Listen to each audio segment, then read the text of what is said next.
Un nouveau numéro de votre magazine Excellence, une émission pour des analyses objectives de l'actualité, une tribune pour des analystes vertébrés, ceux qui s'estiment excellents. Mesdames, Messieurs, nous avons en face de nous un analyste politique, économiste, Trésor Mwamba. Bonjour. Bonjour. Bienvenue. Bonjour, monsieur Jean-Paul. C'est toujours un plaisir et un honneur de vous recevoir sur notre plateau spécial. Le plaisir, il est partagé et pour moi, je me vois honoré en ce mois de la femme. Mais aussi, on a 3 jours de mon anniversaire. C'est encore pour moi. 3 jours de votre anniversaire. Oui, moi je suis né le 11 mars. Anniversaire anticipativement. Merci. Et je remercie beaucoup plus les téléspectateurs et les auditeurs, ceux qui suivent cette émission Excellencia, qui ont encore une fois voulu que nous revenions, parce que, comme vous le dites toujours dans la presse, vous ne répondez qu'aux exigences et aux demandes des téléspectateurs qui réclament ce qu'ils veulent. Donc pour ça, je vous remercie. Conscient de ce qu'attendent les téléspectateurs de toi, tu l'es? Je m'assume, je suis M. Trésor Mwamba. Alors nous voudrions de nous dire la vérité, rien que la vérité. Je le jure. Trésor Mwamba, occupation par l'armée rwandaise, le régime de Kigali, de certains territoires dans l'est de la République démocratique du Congo, c'est une question qui reste au centre des préoccupations du chef de l'État, Félix-Antoine Tshisekedi, qui, au-delà de demander à tous la défense de la patrie, avait promis des mesures rigoureuses en vue de bouter dehors l'envahisseur, qui est bien identifié, l'armée rwandaise, et ce supplétif du M23. Mais aujourd'hui, l'actualité est dominée par le premier acte du chef de l'État, c'est la restructuration de son cabinet, qui est au centre des polémiques à cause notamment de la nomination au sein de son cabinet de membres de famille.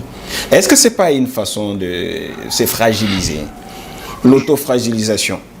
Je trouve irresponsable et puis tendancieux l'acte posé ou encore les réactions ambiguës des uns et des autres.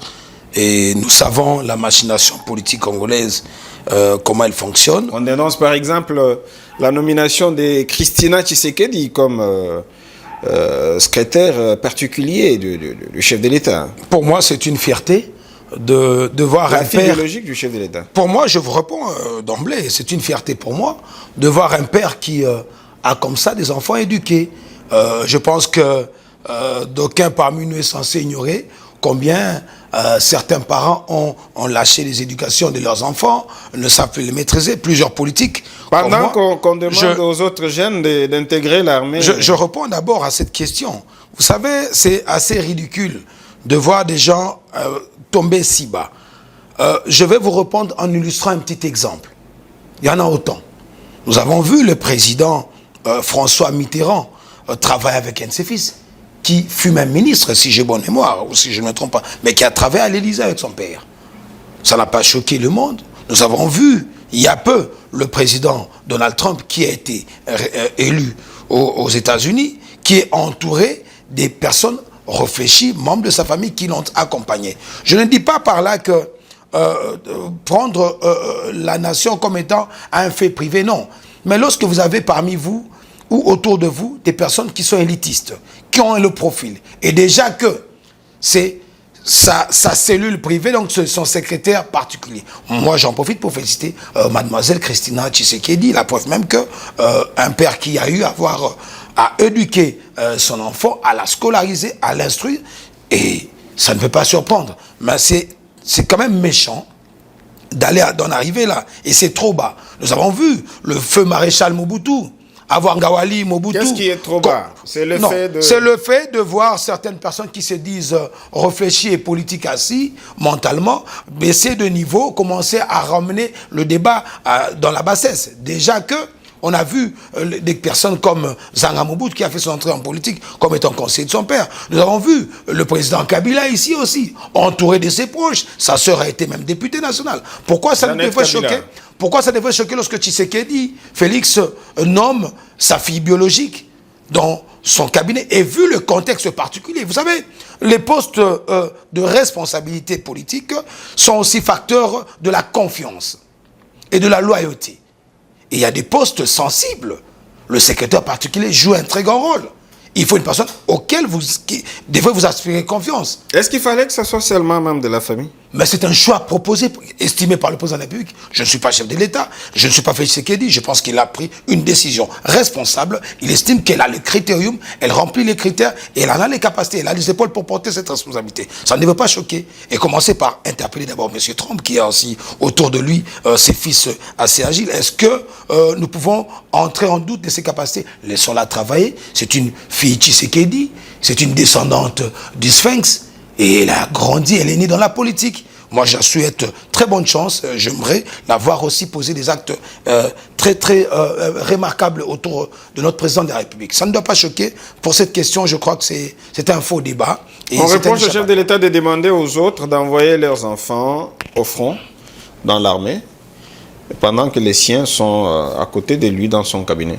Mais attendez, si c'est le cas, nous allons aussi parler des familles et des clans. Mais qui est-ce qui a vérifié qu'il n'y ait pas de proches de la famille du président de la République? Monsieur Claude Tshisekedi, ça vous dit quelque chose?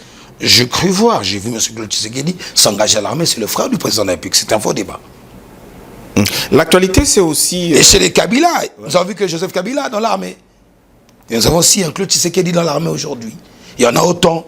On n'est pas ici pour parler des vies ou encore des profils des gens.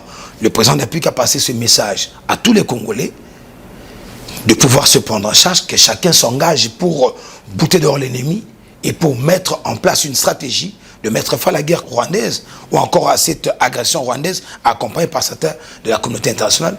Ne créons pas des faux fuyants, restons dans le vrai vif de la question de l'Est, qui sera déjà résolu et que l'UDPS ou le président de la République est en train de mener en termes de points et mettra fin à près de 30 ans de massacre des Congolais et quittons la distraction.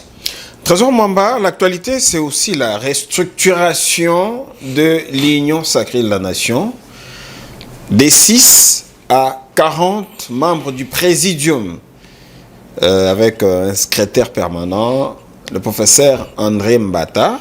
Augustin Kabouya, lui, garde sa place au sein du présidium, bien qu'il fait partie maintenant d'un présidium qui est composé de 40 membres, contrairement à 6 membres dernièrement. Comment vous avez accueilli ça dans la sphère politique? Je crois que je ne veux pas choquer, à l'entame déjà de ma réponse. Si vous n'êtes pas choqué? Je ne veux pas choquer, mais je risquerais de choquer, de surprendre certaines personnes. Vous n'êtes pas content? Je n'ai pas dit que je ne suis pas content. Nous prenons acte. À la base, nous prenons acte. Moi, je prends acte. Ou nous prenons acte de ces nominations. Mais s'il faudrait questionner la pensée de M. Mwamba, la vie de M. Mwamba, là, je vous réponds.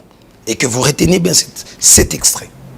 De mon point de vue, si j'avais été consulté, mais nous avons suivi tous ensemble que le président de la République a estimé qu'il faudrait qu'il y ait une réduction, non pas seulement du train de vie, des institutions, et naturellement, les animateurs ou encore les stratèges, la cellule qui a estimé qu'il faudrait passer de 6 à 40, si j'étais membre de cette cellule pour éviter des frustrations. Écoutez, on ne fait pas de la politique pour parler des frustrations. Il y en aura toujours des frustrations. Vous savez que même l'ange Satan a été frustré. Mais Dieu n'a pas quitté sa peau de l'éternel. Il est resté éternel Dieu. Je vais répondre en disant ceci. De mon point de vue, on ne devrait pas avoir un présidium pléthorique. On devrait être juste et vrai. Nous avons une majorité connue. Plutôt un présidium représentatif. Non, c'est pléthorique. Vu le contexte. Et cela renforce l'unité nationale. Par contre, ce n'est pas par le chef de l'État. Par contre, moi j'estime par contre, nous nous exposons beaucoup plus. Nous connaissons je connais les hommes. Je parle de ceux qui sont là. Je connais je parle de ceux qui sont membres ou encore membres de ces présidiums. Je ne suis pas pessimiste, mais je donne un point de vue qui n'engage que ma personne. Et je crois que vous risquez de me donner raison. Allez-y. Si seulement si on ne met pas en place une stratégie au niveau du secrétariat permanent pour mieux là, vous vous adressez au professeur André Mbata. Je ne cite pas des noms de gens. Mais c'est lui le secrétaire permanent. Non, je ne cite pas le nom de l'organisation. Je sais que le professeur Mbata anime ce secrétariat. Si, le 01. Je pense que ce n'est pas ça le sujet. Restons sur ce qui est important. Non, mais la configuration, non, vous avez vu, il y a 00. On va y arriver. Répondez d'abord à la question. Je vais pas à cela, à cette situation, il aurait fallu que l'on puisse avoir un présidium miniaturisé. Avoir un seul président, accompagné de 2 vice-présidents. Et nous avons un secrétariat permanent. Et en respectant le poids politique. Ça, c'est la stratégie des faibles. Ils estiment que en entrant dans le présidium, nous allons faire entendre nos voix. Mais le problème, ce n'est pas l'aspect pléthorique des nombres de gens. C'est l'aspect organisationnel qui devrait primer. On peut avoir 7000 membres du présidium. Mais dès lors que l'organisation n'est pas assez structurée, assez outillée, où il n'y a pas de la sincérité, ça ne vaudra rien. Et c'est par là que je dis que de mon point de vue, il aurait fallu respecter l'ordre d'arrivée en termes de poids. Nous avons un présidium ou un président avec 2 vice-présidents pour miniaturiser ces présidents, parce que plus on a des hommes, on connaît la nature humaine, plus on a des problèmes. Et lorsque vous dites que certains se sentent frustrés, vous êtes frustrés parce que vous aviez apporté quoi lors des élections de 2023? Soyons sérieux. Ce n'est pas le fait d'être membre du présidium et que vous devrez avoir nécessairement un poste. C'est une course de postes. Si les gens y vont pour les postes, mais si la stratégie du chef d'État est une stratégie de renchérir le sens de choc des idées pour faire jaillir la lumière, là j'ai dit ok. Mais si les gens... renforcer l'unité nationale. L'unité nationale n'est pas assise sur la multitude des animateurs au sein du président de l'Union sacrée. L'unité nationale est assise sur des valeurs nationalistes. Vous comprenez? Est-ce que vous pensez que c'est pour émietter l'UDPS, le parti? Je pense, humblement étant de l'UDPS, que aucunement l'intention d'émietter l'UDPS. L'UDPS, c'est la première force politique. Avec ou sans l'Union sacrée, l'UDPS vit Quand et on voit toujours. par exemple Carole Aguito, Jacques Yaboula qui répondaient aux réunions d'Augustin Kabouya de venir aujourd'hui membre du présidium, mais est-ce que cela vous dérange? Ça ne peut pas me déranger parce que c'est le choix de l'animateur ou encore de l'autorité de référence de l'Union sacrée. De la haute autorité. De la haute autorité de référence de l'Union sacrée qui est le président de la République. Je respecte ses choix et sa posture, mais je vous ai donné mon point de vue personnel et j'aimerais que vous gardez cet extrait et que demain, si une agitation se constatait, vous direz que M. Mamba l'avait prévenu. Pour moi, si c'était mon point de vue, j'aurais proposé au président de la République qu'il y ait un seul président et accompagné de 2 vice-présidents et qu'il y ait le secrétariat permanent comme on l'a mis en place. Moi, j'ai comme l'impression qu'il y a des gens qui n'ont peut-être pas compris la pensée du président de la République. C'est quelqu'un de très ouvert, pour nous qui les connaissions depuis, belle lurette, et il fait avec. Vous proposez quelque chose, il adapte. Et c'est là que j'appelle à l'intelligence et au sérieux des animateurs, et qu'on ne se retrouve pas dans une situation où nous avons une polémique, un conflit d'intérêts, un conflit de positionnement, un conflit de leadership. Vous pensez qu'il y a eu un conflit d'intérêts? Je parle en termes prévisionnels et en termes d'avertissement et de préparation mentale. Nous n'aimerions pas que demain, parce qu'il y avait 6. Vous avez dit qu'il y a certains qui sont... C'est quoi l'anguille sous roche, Trésor Mamba? Il n'y a pas d'anguille sur roche dès lors que... Vous avez promis de ne dire que la vérité. Il n'y a pas d'anguille sur roche dès lors que le présidium en question n'a pas encore eu à acter sur terrain.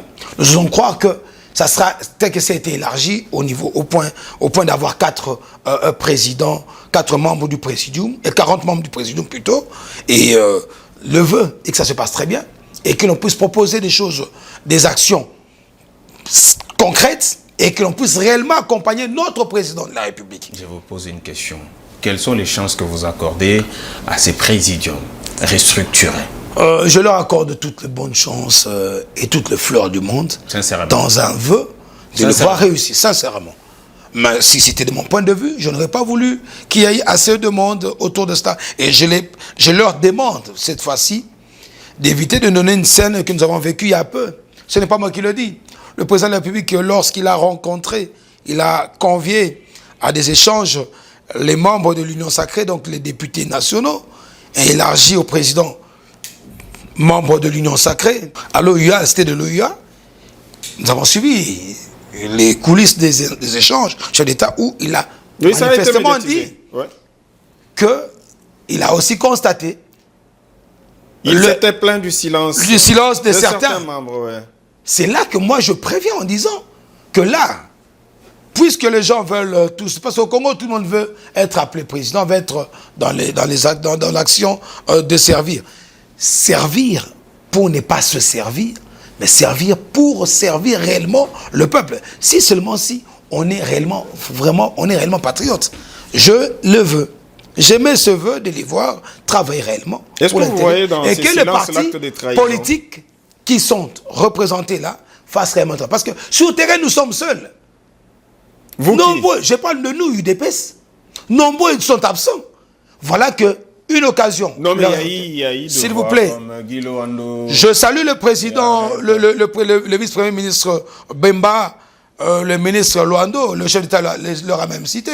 Je salue tous ceux qui ont été sur terrain. Je salue la première ministre. Je suis une qui, tous les jours, est en mouvement. Alors, je vous parle, est déjà en train de descendre au Kwango, à l'espace Gambondundu. Elle a été à l'Est, elle a été au Congo central, elle a été au Kasaï. Voilà ce que nous voulons voir pour réveiller le peuple, pour préparer le peuple congolais. La ministre des Affaires étrangères, Thérèse Kaikwamba. On ne manquera pas de la citer. C'est une, comme on dit, c'est la surprise de l'année.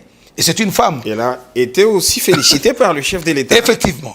Donc sur ce, je pense que nous, en tant que Congolais, on ne peut que émettre des vœux positifs. Je souhaite bonne chance au présidium de l'Union Sacrée, mais j'ai quand même donné mon point de vue, qui n'engage que ma personne, et nous reviendrons avec vous, si seulement si nos amis posaient des actes positifs, si ils sont réellement animés de cet amour patriotique que dégage le président de la République. Le problème, c'est que c'est un président vivable, un président très aimable, un président qui aime réellement son peuple, et qui est un vrai Congolais, un vrai fils de ce pays, dont nous ne doutons pas la paternité et l'origine. Raison pour laquelle il connaît le problème des Congolais, il connaît dans quoi nous sommes et il connaît la souffrance de son peuple. C'est pourquoi il est prêt à collaborer, à s'ouvrir à tout le monde. Vous avez vu comment il vient ici récemment de sortir des prisons certains condamnés. Dont nous allons y arriver. Tout ce que vous entendez commencer à faire du bruit aujourd'hui. Mais voilà la grandeur du cœur de ce grand homme d'État qui fait ce qu'il dit. Notre vœu, aujourd'hui, M. Jean-Paul, c'est de recouvrer l'unité nationale et que les frontières de la RDC soient respectées par tous les pays voisins du Congo. Et nous avons une grande chance pour nous, une grâce de Dieu, d'avoir à la tête du Congo un vrai fils de ce pays et qui aime réellement ce pays. Je cite le président Félix-Antoine Tshisekedi Tshilombo. Alors, je reviens rapidement sur les deux actes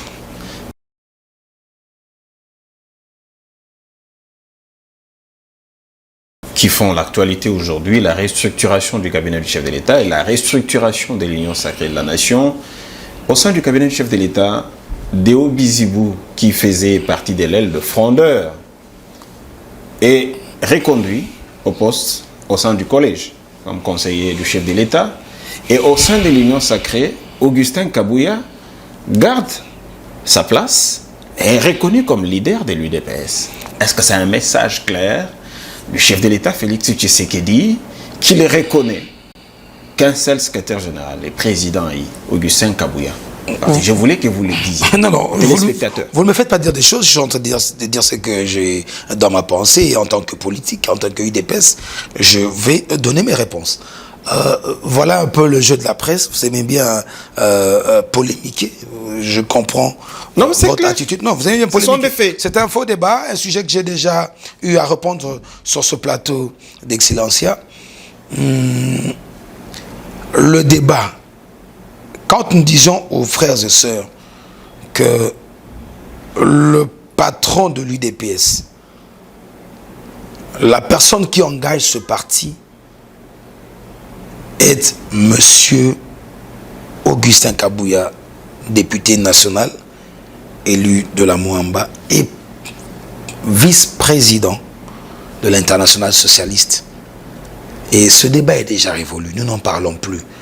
Je ne veux pas, moi, me livrer dans un jeu de ping-pong à polémiquer. Vous avez suivi récemment le secrétaire général adjoint Bizibou, que je félicite pour avoir été reconduit membre du collège des conseillers en charge du travail. Vous vous moquez un peu de lui. Non, non, je suis en train de sourire. Je suis content qu'il soit reconduit dans le collège de conseillers en charge du travail et la prévoyance sociale. C'est quelque chose de très bien. Au moins lui est revenu parce qu'il y a une restructuration. Et par là, j'en profite pour saluer aussi l'engagement des proches collaborateurs du président de la République, dont j'ai autrefois cité nommément M. Tony Kankushiko, qui est le haut représentant du chef de l'État, qui du reste joue un très grand rôle autour du président de la République. Je crois qu'il a suivi notre émission. Notre vœu était de voir impliquer des hautes personnalités autour du président de la République. Et vous avez été écouté par le chef de l'État? J'estime que j'ai été écouté par le président de la République. Ça n'a pas tardé, ça n'a pas dépassé les 4 semaines.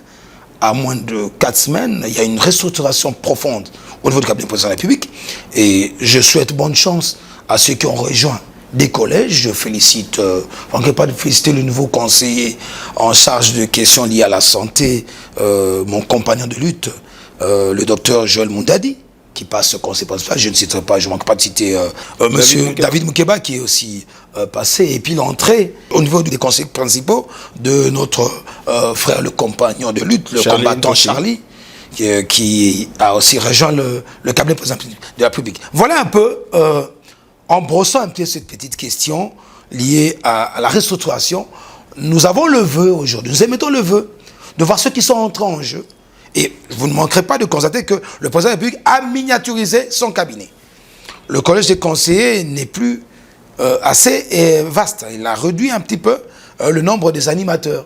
Et le vœu pour nous, c'est de voir ces Congolais dignes autour du président de la République apporter un plus, apporter leur savoir pour l'intérêt suprême de la patrie et accompagner notre président de la République. À l'occasion, nous présentons aussi des félicitations à l'ancien directeur de la presse présidentielle, monsieur Eric Nil, qui devient ambassadeur de la RDC. Oui, je le félicite. C'est un monsieur avec qui j'ai passé du bon temps. On a eu à avoir plusieurs échanges, beaucoup de rencontres liées à l'analyse politique, à la communication politique, parce que nous sommes les évangélistes de Félix Tshisekedi Tshilombo. Nous le faisons avec notre cœur, avec notre âme. On le fait passionnellement. On a grandi à l'UDPS et on a appris à l'UDPS. On a grandi autour du président Félix Tshisekedi. Tous ensemble avons cheminé autour du Sphinx. Alors, Trésor Mwamba, le troisième acte, c'est la libération des prisonniers. Hein. Il y a Jean-Marc Kabound, des opposants. Jean-Marc Kabound, Setski Kouni, Mike Mukebaï. Selon Jean-Marc Kabound, Félix Tshisekedi, chef de l'État, avait une pression. Il a cédé à la pression pour les libérer. Selon vous, c'est quoi le message derrière cette libération? Je crois avoir déjà répondu à cette question, parce que ça vient de vous aussi. Je ne veux pas trop m'attarder à cela. Par contre, je remercie le président de la République pour avoir libéré ces condamnés. Les opposants qui étaient incarcérés injustement. Non, c'est faux. Selon Jean-Marc les griefs, s'il vous plaît, les griefs retenus à leur charge sont connus. Pour certains, ils ne sont pas les seuls. Il y a eu une première vague des Congolais libérés qui étaient libérés par voie de grâce présidentielle. Comme qui? Plusieurs jeunes, plusieurs Congolais qui étaient en prison. Mais pas, je pensais que vous alliez parler de Jean-Marc Kabound. Non, je parle de la première vague. Ça, c'est une deuxième vague encore, quand nous avons des graciers. Allez-y. Il y a eu Kabound de Jean-Marc, il y a eu Setski Kouni, il y a eu M. Mukebaï qui semble jouer au triomphalisme comme c'était... il sait pourquoi il s'est retrouvé en prison. Moi, je me réjouis du fait oui, ils estiment que le chef de l'État avait eu une pression. Non, vous savez, le sensationnel... Tant à l'interne qu'à non, c'est du sensationnel. Le sensationnel est facile à constater dans le propos de M. Jean-Marc Kabound. Est-ce qu'aujourd'hui, il y a lieu de parler de la décrispation dès lors que vous avez suivi Jean-Marc Kabound, qui a parlé des autres prisonniers katangais qui restent encore en prison? Et par exemple, les généraux katangais, général Jadjidja, il a parlé de Jakinda encore dans les geôles du centre pénitentiaire. Vous savez, à cette question, je venais récemment encore de répondre à cette question dans un des plateaux. Mais dans ce plateau, je vous dirai encore une fois ceci. C'est comme ça une occasion de montrer à la face de tous les Congolais qu'il y en a de ces hommes politiques, opposants soient-ils, qui ratent encore une fois l'occasion de relever leur pensée politique et leur nationalisme. Qui a raté l'occasion de se relever? Je m'adresse à M. Jean-Marc Kabound. Voilà qu'il vient encore une fois de se revêtir de sa tunique fausse katangaise pour ouvrir ici un front tribal opposant Katangé face naturellement aux Kassaïens. Il a déjà accepté. S'il vous plaît, quand il dit que des généraux katangais, ça m'a fort choqué. Est-ce que peut-il lui répertorier, ou a-t-il lui répertorié tous les officiers qui sont dans des prisons, qui ont été arrêtés sur des sujets connus pour la plupart? Et les affaires de sûreté d'État, il y a une magistrature militaire, il y a la haute cour militaire qui a condamné ou qui a emprisonné certains. C'est une matière très sensible, donc je le conseille de ne pas trop s'aventurer, parce que provoquer, tenter de soulever indirectement, je ne dis pas l'armée, pousser à un jeu ethno-tribal pour plaire à des sympathisants, s'attirer de la sympathie, c'est un jeu facile à faire pour certains politiques, dont lui, qui vient de poser cet acte. Moi, je condamne fermement ces propos venant de quelqu'un qui se dit homme d'État. En homme d'État, en nationaliste, on ne doit pas tenir de tels propos. Si le vœu émis est de voir recouvrer la liberté certains officiers, qui seraient ses amis, qu'il aurait rencontrés, qu'il aurait échangé avec, ce n'est pas mauvais. Et moi, on est tous des frères, on est tous congolais, on n'a qu'une seule patrie.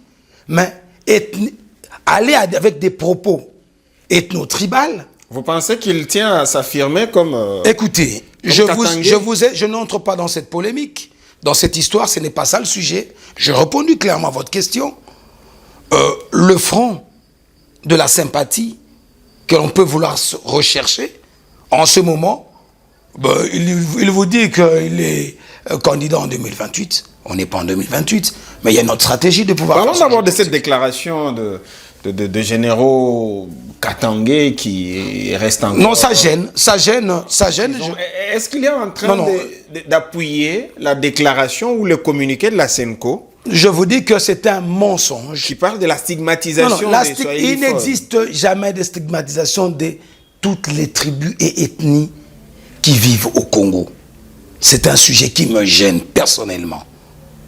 Étant congolais. Et pourtant, Monseigneur Chollet l'a relevé. Je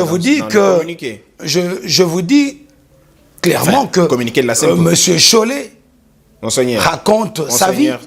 Il est d'abord congolais. Je parle d'abord du monsieur, de la personne, parce qu'il n'engage pas tous les Congolais. Il a parlé, il a émis son avis. Il est berger de l'Église. Je du respect pour le berger de l'Église qu'il est. Monseigneur mais je condamne cette attitude politicienne, qu'il fasse un choix. Ou c'est l'Église, ou c'est de la politique. On a vu l'abbé Youlou, je crois, au Congo-Brazzaville, qui était même président de la République. Ce n'est pas compliqué, il peut enlever sa soutane et s'engager à faire de la politique. En lieu et place de soulever les Congolais contre les ethnies entre eux, les peuples entre eux. Nous avons près de 454 tribus et ethnies ici. Nos aïeux nous ont laissés unis. On vit avec l'unité. Il n'y a aucun peuple qui est stigmatisé au Congo. Des discours que vous avez entendus, vous avez suivi, que M. Kabound, l'opposant, a eu à sortir, que M. Chollet, le prélat de l'Église, l'Église catholique a eu à sortir, ce sont des propos incendiaires. Alors, quant à l'annonce du gouvernement de l'Union nationale, Jean-Marc Kabound dit qu'il n'est ni demandeur, ni preneur. Est-ce que vous pensez que le chef de l'État va réussir dans cette démarche? La démarche du président de la République est une démarche d'ouverture, une démarche d'un besoin de voir les Congolais unis en ce temps de crise, parce qu'il y a une crise à l'Est. Et des opposants à intégrer le gouvernement? Il y en a plus de plus de 10 pour, à 20, pour faire à un bloc, 20 partis politiques. Oui, pour faire bloc la contre l'envahisseur. la seule voix d'un camp ou d'un groupe politique ou d'un regroupement politique ou d'un parti politique n'engage pas que le Congo. Le Congo est vaste, il y a plusieurs partis politiques au Congo. À lui de voir. Le président de la République n'a pas besoin d'un seul individu qui va lui faire trembler tout le monde. Non. Le président de la République a besoin du concours de tous les Congolais. Vous n'êtes pas content de voir Jean-Marc Aboun, par exemple, un Premier ministre du prochain gouvernement? Nous avons comme l'impression que nous transformons cette émission fixée sur une personne. C'est l'opposant le plus en vue aujourd'hui? C'est vous qui le dites alors. Hein. C'est vous qui le dites. Je pense simplement que sur la question de la composition du gouvernement de large union ou d'union nationale, de mon point de vue, on ne peut pas placer à la tête de la primature un opposant. Un opposant. Ça, c'est mon point de vue. Fayoulou soit-il. Les intégrer dans le gouvernement, oui. Parce que là, selon moi, ça va mettre en cause le sens de la légitimité en termes de gestion de la République. Pourquoi légitimité? Parce que nous connaissons une majorité dans ce pays. L'UDPS et ses alliés ont la majorité, donc nous avons l'union sacrée. Et pour moi, pour le crédit de ce mandat, on a la tête. Nous connaissons les partis de la majorité, nous connaissons le parti qui a la primeur, qui a plus de députés et qui vient en première position. Non, mais pour besoin de la cause, on nomme Martin Fayoulou Premier ministre. Je ne suis pas d'avis de faire ça c'est apporter encore de la confusion et de mettre en cause la légitimité de ce pouvoir et de ces élections. Sur ce, j'estime humblement qu'il faudrait élargir, certes, en prenant des opposants qui vont accepter de servir la patrie, mais là, en gardant l'UDPS à la tête, dont nous avons la primature, où nous avons Mme Justine Souminois, qui est première ministre, pourquoi pas voir Souminois 2 élargi. Souminois 2. Voilà, c'est comme ça que je me dis, Souminois 2 élargi à d'autres opposants. Pour quel bilan? À mi-parcours, un bilan qui est... À mi-parcours, gouvernement Souminois 1. Un bilan qui est positif parce que nous avons vu ces avancées au niveau de la diplomatie extérieure, c'est sous Souminois. Les grandes réformes constatées à la fonction publique, c'est sous Souminois. Tout ce qui a eu cette maintenance, cette stabilité du taux de change, c'est sous Souminois. Ce besoin manifeste de mettre fin à la guerre à l'Est, précisément à Goma, et aujourd'hui faire fléchir la communauté internationale à l'unanimité qui reconnaît pour la première fois que le Congo est agressé par des troupes rwandaises, par le régime de Paul Kagame, c'est sous Souminois.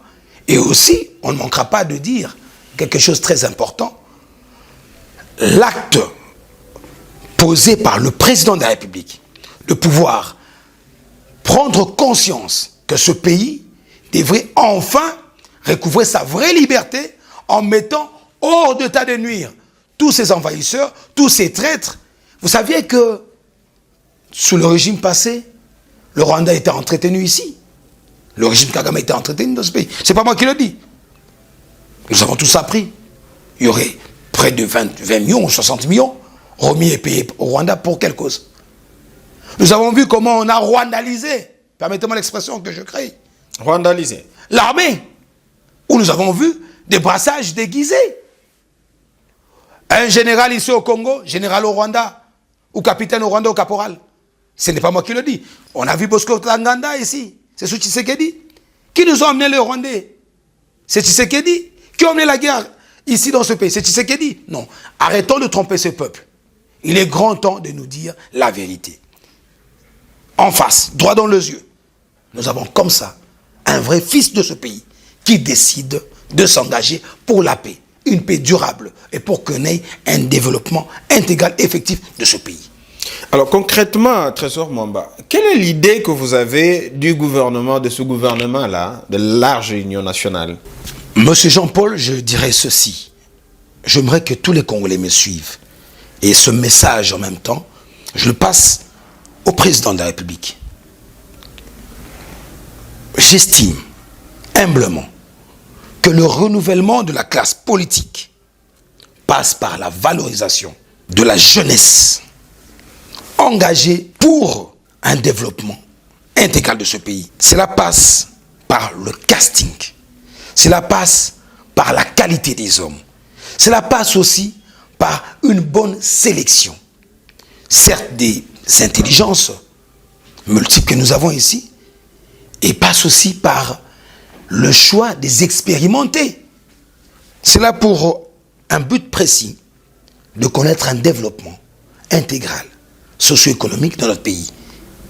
Et on ne peut pas atteindre cela si on n'est pas en train de placer des personnes qualitatives, jeunes soient-ils, pas des personnes essayistes, pas des personnes opportunistes. Qui est essayiste? Je vous aimais mon point de vue. Dans ce gouvernement des Souminois. Je vous aimais mon point de vue. Mon vœu. Le vœu, c'est de se dire la vérité et de voir et de constater des bons profils. Les profils vrais. Est-ce que vous êtes je sais que la culture de la démission dans ce pays est un luxe. Mais je dis, botika, tobatika, kokosa mokonzi mboka. Banane. Soit oyebi, soit oyebite. Banane ba kokosa mokonzi. Mokonzi mboka azana posa ya kosala musala na batu ya bwanya batondi be na bolingo mboka na yu de pese toza mingi. Na Congo, na ba Congolais ya diaspora bazali mingi. Faire un bon casting, prendre des jeunes, prendre des Congolais, des dames et des hommes, des hommes intelligents, des hommes sérieux, des hommes justes, ayant un passé positif, pas des inconstants.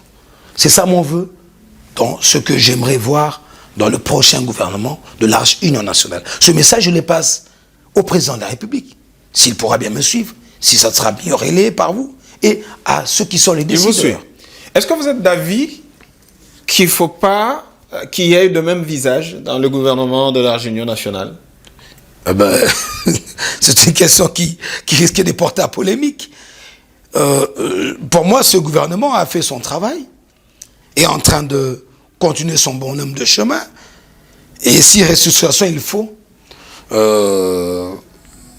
c'est à la première ministre aussi de constater le bilan de tout un chacun des membres du gouvernement. Selon vous? Selon moi, il faut qu'il y ait un changement, puisque le vœu du président de la République, c'est qu'il y ait un gouvernement de large union. Mais attention, il n'y a pas longtemps, vous venez de saluer les bilans à mi-parcours de ce Je n'ai pas non plus. On ne change pas les je n'ai pas non plus négligé ce bilan ou ignoré ce bilan. Le bilan, il est bon, mais comme on dit dans la troupe, il y a de ceux qui se cachent derrière les efforts des autres. Je n'ai pas cité des noms. La première ministre est mieux placée. Je vous sens tenté. Est-ce que vous êtes tenté d'être ministre, par exemple? Je ne suis pas Trésor Mwamba, ministre un demandeur direct au chef de l'État de constater. Vous êtes économiste? Je suis économiste. Et aux responsables de mon parti politique, constater, et aux intelligences autour du président de la République de constater et de porter les choix et de faire un bon casting. Pourquoi pas? Le prochain gouvernement de large union nationale devra tenir compte du casting, comme vous venez de le dire. Mais comment vous réagissez à ces propos du secrétaire général et président de l'UDPS, Augustin Kabouya, qui dit par exemple que l'UDPS n'a pas aidé le chef de l'État, que ce soit au sein du gouvernement ou dans les chefs des mandataires? Comment vous analysez ces propos d'un responsable comme lui? Est-ce que ce n'est pas un aveu d'échec? S'il vous plaît, je vous demanderai de retirer ces dernières phrases. À vous de juger, mais je pense humblement que le président a été... Non, s'il vous plaît. Oui. Vous êtes champion en dénaturant... Vous aimez bien dénaturiser les choses. Non, parce que, je ne retire pas cette phrase, parce que la presse aujourd'hui, nous avons comme l'impression que nous avons des journalistes qui se font appeler engagés, des activistes en pleine campagne, et on sait où ça va nous amener.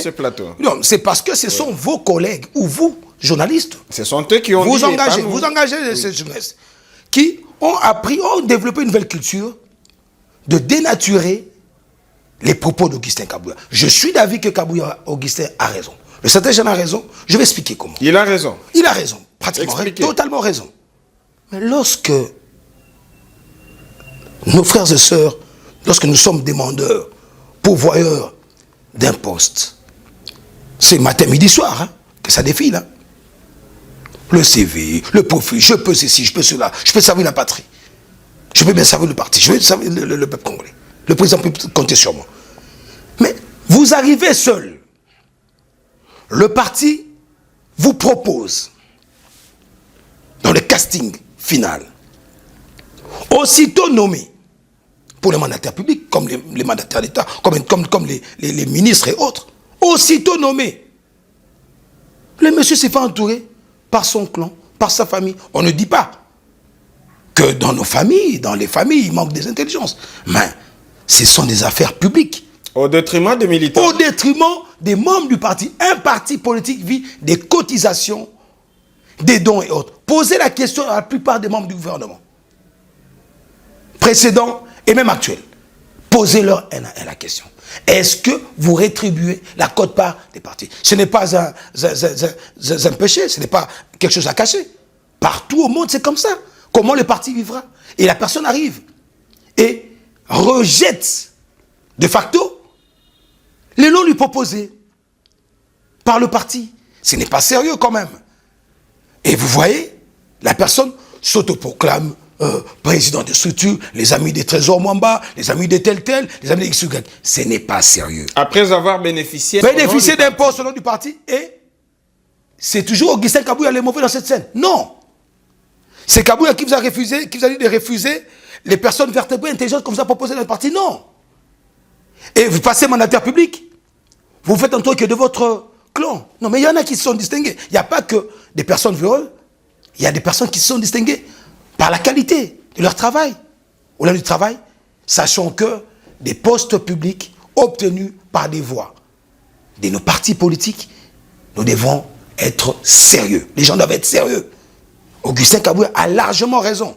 Nombreux ont déçu. On ne citera pas des noms ici. Nombreux ont déçu. Il y en a qui se sont distingués, qui ont bien travaillé et qui travaillent bien. Et il faut un réaménagement. Il faut leur retirer la confiance. On dit qu'il n'y a pas de mauvaises troupes, il n'y a que de mauvais chefs. Mais écoutez, lorsque le parti vous propose, le parti se désolidarise directement de vous. Vous appartenez à la République. Vous servez la République. Mais il y a un lien qui reste de redevabilité à la fin de votre mandat. Ou dans votre exercice, vous rendez compte au gouvernement, où il y a les grands exercices avec l'Assemblée nationale, qui est là pour contrôler la gestion de la chose publique et autres, et les lois et autres. Mais il ne faudrait pas qu'on continue à vivre. Et cette maladie est dans plusieurs partis politiques. Je félicite Augustin Kabouya qui a le courage de le dire. Plusieurs responsables des partis politiques, posez-leur la question. Là, vous êtes en train de les dédouaner. Je ne les donne pas Augustin Kabouya, mais de plusieurs militants qui disent qu'ils ne leur pas du travail. Non. Le secrétaire général a pour mission de servir le parti, de promouvoir des élites du parti, de promouvoir tous ceux qui sont, et à tous les niveaux, même au tout dernier. Mais ce qui se passe, c'est dans le chef de la moralité des uns et des autres, de ceux qui sont dans des responsabilités, qui n'ont pas reçu par des mandats de leurs parents, ou de leur maman, excusez-moi, d'être un petit peu sec quant à cette question. C'est une maladie que l'on constate. Et je sais, et je suis convaincu que cette fois-ci, plus rien ne sera comme avant. Et ce message, je le passe à tous ceux qui sont dans la gestion, d'être sérieux. Et comme je le disais, il y en a qui se sont démarqués, les établissements publics. Il y a aussi une catégorie que l'on oublie, qui ne sortent pas, qui viennent de la société civile.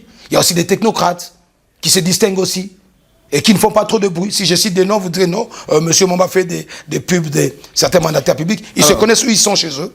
Et moi, je leur félicite. Le temps nous fait défaut, mais on ne finira pas quand même cette émission sans parler des femmes, puisque c'est le mois de la femme, honneur aux femmes. 37% des femmes au sein du gouvernement central, les gouvernements finissants, soumis comme vous le savez, faudra-t-il maintenir le cap ou faire mieux que ça? Bravo, président de la République, pour cette masculinité positive, de voir aujourd'hui une montée en puissance de femmes.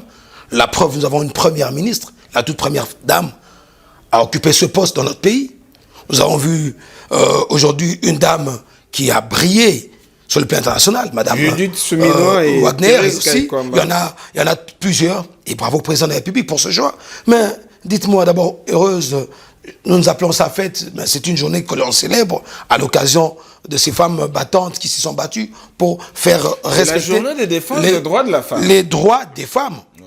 Et dites-moi, si on estime qu'il y a des femmes capables de pouvoir servir leur patrie, et même si on a un gouvernement que des femmes. Oh, nous faisons honneur aux femmes comme vous l'avez dit tout à l'heure, mais l'émission est terminée. Trésor Mwamba, votre mot de la fin.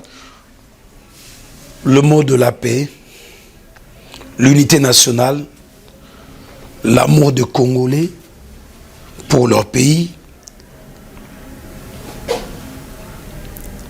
l'amour et l'engagement dans l'unité en soutenant nos FRDC et les compatriotes Ouazalendo, et prions pour notre président de la République, Félix Antoine Tshisekedi Tshilombo, et que le Congo demeure uni et non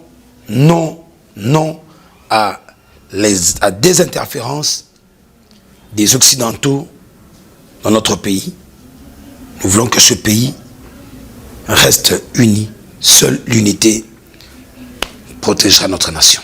Vous avez oublié d'appeler le jeune à intégrer l'armée? Nous l'avons dit en entame. Nous avons eu par des exemples de ceux qui sont déjà dans cette allure. Et comme vous le dites encore une fois, j'encourage la jeunesse congolaise à intégrer l'armée. Et je suis fier que dans ma famille, il y a aussi des militaires. Fin de cette émission. Merci beaucoup à Trésor Mwamba d'avoir répondu une fois de plus à notre invitation. Merci à vous, chers téléspectateurs, vous qui nous avez regardés pendant autant de minutes. Je pense que vous avez retrouvé les Trésors Mwamba que vous aviez suivis lors du premier numéro de l'émission. Moi, j'ai hâte de vous retrouver pour le prochain numéro du magazine Excellence. À plus.